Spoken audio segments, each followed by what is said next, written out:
ये आकाशवाणी है। कार्यक्रम कंट्री वाइड में प्रस्तुत है अविश्वास प्रस्ताव के संबंध में प्रधानमंत्री के जवाब पर चर्चा।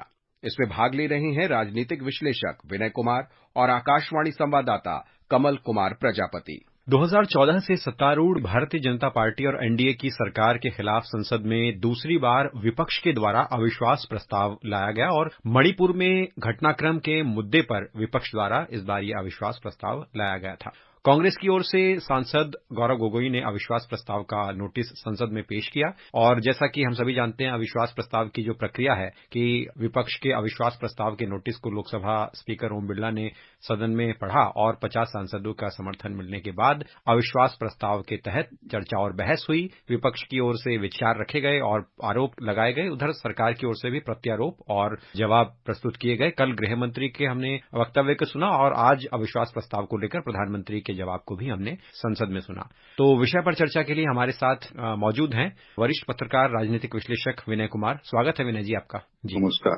तो विनय जी, सबसे पहले तो आपकी टिप्पणी में यही चाहूंगा कि जो भारतीय जनता पार्टी और एनडीए को लेकर दूसरी बार ये अविश्वास प्रस्ताव आया है, पूरा प्रकरण आप हमारे श्रोताओं को बताते हुए ये बताएं कि आज प्रधानमंत्री ने जो अपना वक्तव्य दिया, जवाब दिया और विपक्ष ने जो अपने विचार रखे इस चर्चा में, क्या पूरा ये प्रकरण रहा, कितनी सार्थक ये चर्चा रही?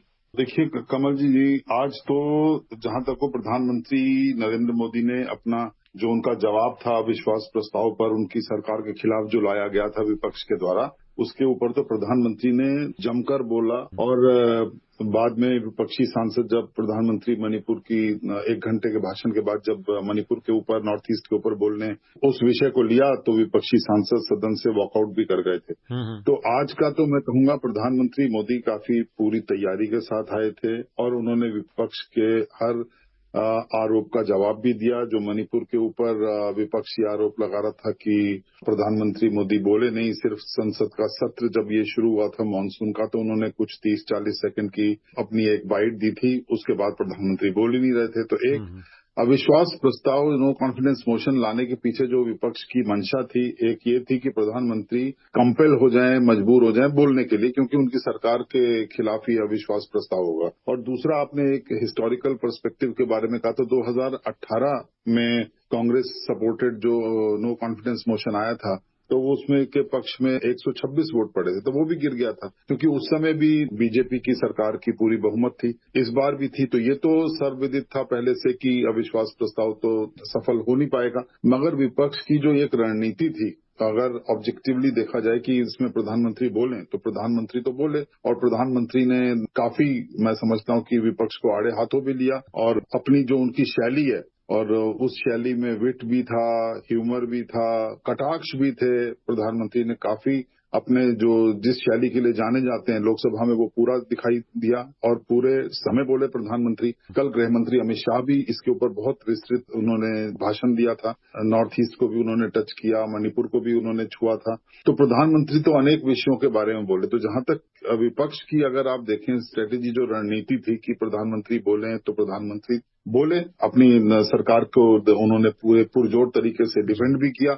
और जहां तक विपक्ष की रणनीति, मैं समझता हूं कि जितनी कोजेंट होनी चाहिए थी कि सरकार को कटघरे में रख सकें और तीखे सवाल पूछे जाएं। सिर्फ कांग्रेस के जो गौरव गोगोई बोले थे उनका भाषण पूरी तरह से तो मैंने नहीं सुना था, मगर उनके भाषण में थोड़ा बहुत एक जिसको कहते हैं कि एक थोड़ा पैनापन था, एक थोड़ा तीखापन था। बाकी जो स्टार स्पीकर थे राहुल गांधी, जो कि इतने दिनों के बाद जब उनकी सांसदी जब बहाल हुई उसके बाद वो आए तो सबकी नजरें थी राहुल गांधी के ऊपर कि वो क्या बोलेंगे। तो ये मैं समझता हूं कि राहुल गांधी के आज से तो ये मौका एक निकलता हुआ दिखाई पड़ा कि जिस तरह से जो अपेक्षा की जा रही थी कि जितने शार्प तरीके से बोलेंगे, उन्होंने कहा मैं दिमाग से नहीं बोलूंगा, मैं दिल से बोलूंगा। और करीब आधा घंटा राहुल गांधी बोले, मगर पहले दिन जो गौरव गोगोई ने ओपन किया कांग्रेस विपक्ष की तरफ से, कांग्रेस की तरफ से, और जब तक राहुल गांधी की बारी आई तो जब तक आधा घंटा ही बचा था पार्टी का, तो वो पूरी तरह से मैं समझता हूँ अपोजिशन इसको भुना पाया नहीं इस मौके को। और पलड़ा मैं समझता हूँ कि एनडीए का और बीजेपी का और सरकार का ही मेरे को भारी दिखाई पड़ा। प्रधानमंत्री के आज के जवाब के बाद। और अगर आज के प्रधानमंत्री के प्रत्युत्तर के कुछ मुख्य बिंदुओं पर हम अगर बात करें तो उन्होंने कल गृहमंत्री के वक्तव्य का भी जिक्र किया और कहा कि मणिपुर की समस्या के रास्ते को खोजना चर्चा का एक मकसद रहा था। और जैसा कि आपने बताया कि विपक्ष को उन्होंने आड़े हाथों लेते हुए कहा कि विपक्ष ने अपना वो काम नहीं किया, ये स्पष्ट अपने भाषण में प्रधानमंत्री ने कहा। और उन्होंने केंद्र और राज्य सरकार की भूमिका के बारे में कहा कि केंद्र और राज्य सरकार मणिपुर समस्या को सुलझाने के लिए लगातार प्रयास कर रही है और भविष्य में शांति का रास्ता है वो जरूर खुलेगा, इस बात का उन्होंने विश्वास व्यक्त किया। अपने भाषण का जो दूसरा हिस्सा था, अंतिम हिस्सा, उसमें मणिपुर के लोगों से उन्होंने ये भी आग्रह किया कि देश आपके साथ है और सदन आपके साथ है, सब मिलकर इस चुनौती का सामना करेंगे और इसका समाधान निकालेंगे। तो जिस तरह से चर्चा को लेकर प्रधानमंत्री का वक्तव्य था कि विपक्ष ने एक सही चर्चा या रचनात्मक चर्चा का रोल इसमें नहीं निभाया जिससे कि रास्ते निकाले जा सकते थे, इस पर आपकी क्या टिप्पणी है? अब देखिए, जहां तक ये शुरू से तो जो विपक्ष की मांग थी कि मणिपुर के ऊपर चर्चा होनी चाहिए और प्रधानमंत्री इसके ऊपर बोले, सदन में बोले, तो बीजेपी शुरू से कहती आ रही है कि हम चर्चा के लिए तैयार हैं, मगर गृह मंत्री इस चर्चा में जवाब देंगे। वो विपक्ष माना नहीं। 17 दिन निकल गए मानसून सत्र के इसी रस्साकशी में। उसके बाद जब चर्चा शुरू हुई तो आप देखिए कि कल गृह मंत्री ने बोला, या विश्वास प्रस्ताव के ऊपर, जब मणिपुर के ऊपर अगर चर्चा होती तो अलग बात था, अगर विपक्ष मान लेता तो मणिपुर के ऊपर विस्तृत चर्चा होती। गृह मंत्री बोलते जरूरत पड़ती तो प्रधानमंत्री अगर उसके ऊपर इंटरवीन भी कर सकते थे, मगर विपक्ष की जो एक ये मांग थी कि प्रधानमंत्री ही बोले और चर्चा प्रधानमंत्री के स्टेटमेंट से शुरू हो पार्लियामेंट में, उसके ऊपर जो तनातनी थी, तो उसके ऊपर बीजेपी ने उस बात को माना नहीं और फिर जैसा सब जानते हैं कि विपक्षी अविश्वास प्रस्ताव लेकर आया। तो प्रधानमंत्री इसके ऊपर बोले, मणिपुर के ऊपर बोले, जैसे आपने स्वयं कहा कि नॉर्थ ईस्ट के बारे में प्रधानमंत्री ने बोला और कांग्रेस को फिर कटघरे में खड़ा किया। असम में, मिजोरम में 1966 में क्या हुआ था वो बोला प्रधानमंत्री ने, और कांग्रेस के बारे में बोला। नॉर्थ ईस्ट में जितने सारे अलगाववादी सेपरेटिस्ट मूवमेंट्स जो शुरू हुए थे, सब कांग्रेस के समय पे शुरू हुए थे।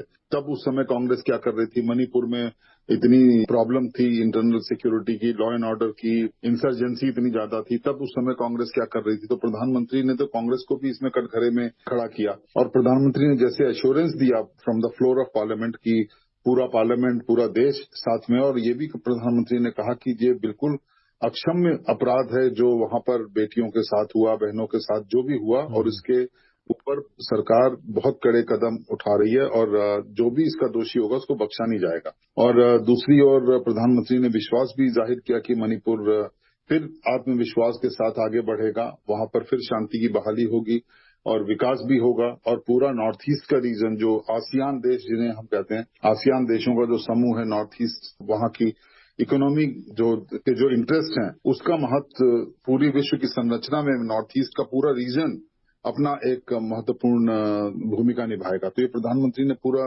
विश्वास इसके ऊपर जाहिर किया और पुरजोर तरीके से एश्योरेंस भी थी कि विश्वास दिलाया मणिपुर की जनता को। अब ये अलग बात है कि मई से वहां पर हिंसा की वारदातें हो रही हैं और गृह मंत्री खुद वहां पर दौरा करके आए। जैसा गृह मंत्री ने कल विस्तृत अपना जवाब दिया, प्रधानमंत्री ने भी कहा कि इसके ऊपर विस्तृत चर्चा हो सकती थी, मगर विपक्ष माना नहीं और गृह मंत्री ने बड़ी पेशेंस के साथ, अमित शाह ने ये समझाया कल लोकसभा में जो फैसले लिए सरकार ने, ब्यूरोक्रेसी में टॉप लेवल के जो चेंजेस किए, फिर ये भी कहा कि ये जरूरी नहीं था कि हम वहां के मुख्यमंत्री को तुरंत बर्खास्त कर दें और वहां पर प्रेसिडेंट का रूल लगा दें, सेंट्रल रूल लगा दें, ये भी गृह मंत्री ने कहा। तो पूरी तौर से मैं समझता हूं कि सरकार तो सफल रही अपने दृष्टिकोण को सामने रखने में, और विपक्ष थोड़ा सा तालमेल की कमी दिखाई पड़ी कि सरकार को बहुत शार्प तरीके से, बहुत पैने तरीके से सरकार को ऐसे चुभते हुए सवाल पूछे जाते जिससे अकाउंटेबिलिटी के ऊपर सवाल होते, वो नजर नहीं आया उतना विपक्ष में। एक कोजेंट स्ट्रेटेजी या एक मंची हुई रणनीति के तहत अगर देखा जाए, विपक्ष के हमलों से सरकार अपने आप को बचाकर मैं समझता हूं कि निकाल ले गई, और सभी जो वक्ता रहे, खासतौर पे गृह मंत्री और प्रधानमंत्री, पूरी तैयारी के साथ आए थे, पूरे विस्तृत डेटा के साथ आए थे और पूरे समय का उन्होंने, मैं समझता हूं, पूरा सदुपयोग किया लोकसभा में। अविश्वास प्रस्ताव एक लोकतांत्रिक किसी भी लोकतांत्रिक देश की एक बड़ी अहम प्रक्रिया है और इस बारे में हम देखें तो अविश्वास प्रस्ताव का एक बड़ा इतिहास रहा है। पंडित जवाहरलाल नेहरू के प्रधानमंत्री रहते हुए से लेकर इंदिरा गांधी, राजीव गांधी, मोरारजी देसाई, अटल बिहारी वाजपेयी और हमने देखा कि इस समकालीन सरकार में भी 2 बार अविश्वास प्रस्ताव लाया गया। तो कई बार अविश्वास प्रस्ताव से सरकारें गिरी भी और बहुत बार ऐसा रहा कि अविश्वास प्रस्ताव जो सत्तारूढ़ सरकार है उसके पक्ष में ये रहा है। तो अविश्वास प्रस्ताव के महत्व को आप कैसे देखते हैं? थोड़ा हमारे श्रोताओं को इस बारे में भी बताएं कि ये कितनी बड़ी लोकतांत्रिक प्रक्रिया है और कितना बड़ा विपक्ष के पास एक अवसर होता है जिससे कि वो जो सत्तारूढ़ सरकार है उसमें एक जो खामियां हैं उनको उजागर करते हुए सरकार को कटघरे में खड़ा कर सकती है। बिल्कुल ठीक कहा कमल जी आपने कि ये एक बहुत एक एक्सेप्शनल हथियार है पार्लियामेंट्री जो लोकतांत्रिक व्यवस्था है, पार्लियामेंट की जो व्यवस्था है संसद की उसमें, और इसको कभी कभी इस्तेमाल किया जाता है। तो पहला आप देखें तो सबसे ज्यादा विश्वास प्रस्ताव इंदिरा गांधी की सरकार के अगेंस्ट आए थे और जो सरकार गिरी मोरारजी देसाई की गिरी थी।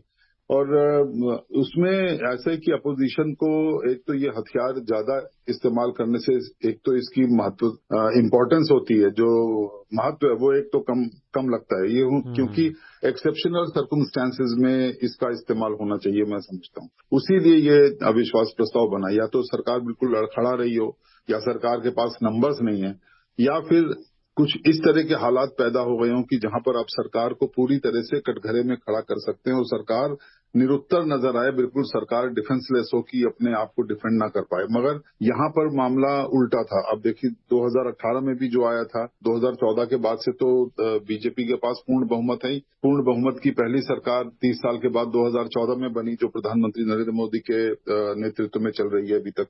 और 2019 में और भी ज्यादा संख्या के साथ बीजेपी की सरकार वापस आई केंद्र में।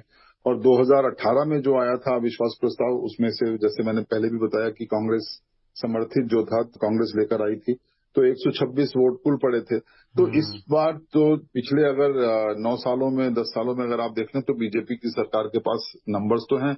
ये तो सबको पता था कि नो कॉन्फिडेंस मोशन सफल होने वाला नहीं है। मगर इस बार का जो ये अविश्वास प्रस्ताव था उसका एक ही जो पर्पस था, ये उसका पर्पस था कि प्रधानमंत्री मणिपुर के ऊपर बोलें।